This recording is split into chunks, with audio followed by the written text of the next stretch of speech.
Hola, buenas noches. Mi nombre es Pedro Rodríguez, soy estudiante del Politécnico Santiago Mariño y vengo a darle mi propia visión del ambiente, hablando más concretamente sobre la contaminación sónica o contaminación acústica.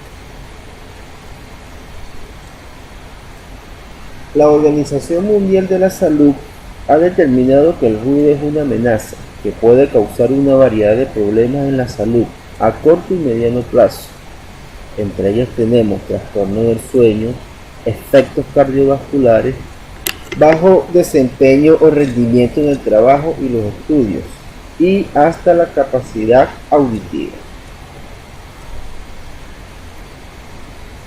La contaminación acústica es uno de los problemas ambientales más importantes del país, debido a que ésta se ha ido esparciendo por todo el territorio nacional gracias al aumento de la población, el cual ha generado el incremento de las actividades humanas que son las principales generadoras de ruido.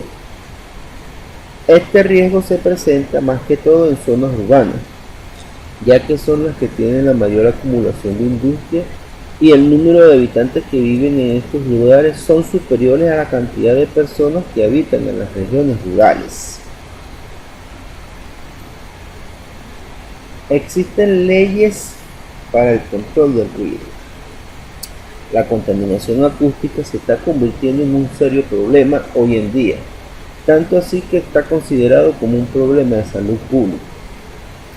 Muchas veces el desconocimiento de las leyes y de nuestros derechos nos hace ser pasivos ante este problema, pero debemos tener en cuenta que la ley nos ampara y estamos en nuestro derecho de exigir un ambiente silencioso y acogedor en el que podamos convivir.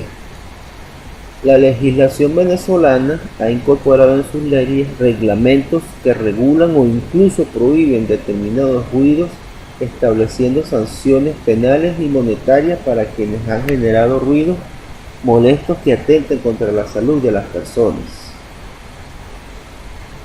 Aunque muchas veces estas leyes no son aplicadas por las autoridades, ya que tiene que haber una denuncia de algún ciudadano.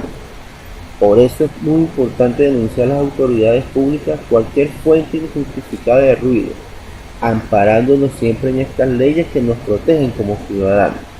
Por eso es imprescindible que ejerzamos nuestro derecho al silencio para hacer desaparecer o minimizar la contaminación acústica que sufrimos innecesariamente.